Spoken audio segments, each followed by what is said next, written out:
Dear participant, welcome to the training module on key terms and concepts.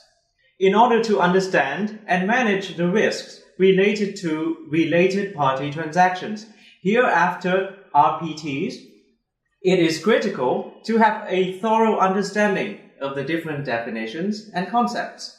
And here are the 4 learning objectives of this module.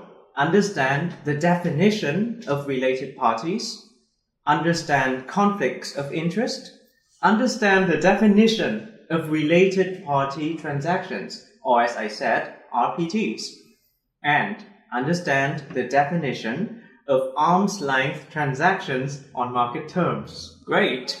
Let us now talk about related parties. The starting point for dealing with related party transactions is to have an adequate definition for related parties. Each bank should adopt its own fit-for-purpose definition. A good definition of related parties broadly covers all persons, entities, and their business interests who may be perceived to have some potential or actual conflict of interest, or some power, authority, or influence, whether direct or indirect, in a transaction which may potentially be to the detriment of the bank.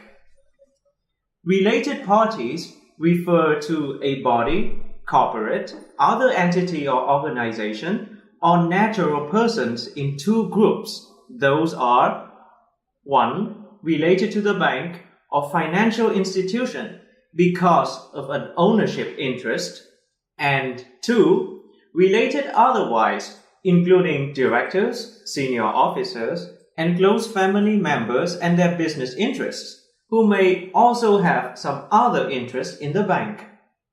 Now, let's take a look at some examples, shall we?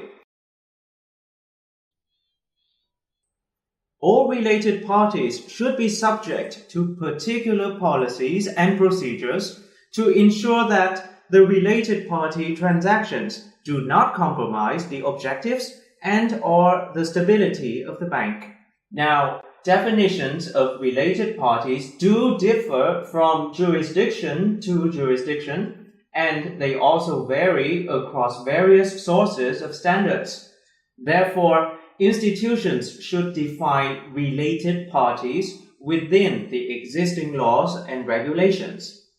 In Vietnam, the Law on Credit Institutions, or Article 4.28, defines related parties as organizations, individuals, having a direct or indirect relationship with other organizations that fall in one of the 6 following categories. A. Mother company with its subsidiaries or vice versa. Credit institution with its subsidiaries and vice versa.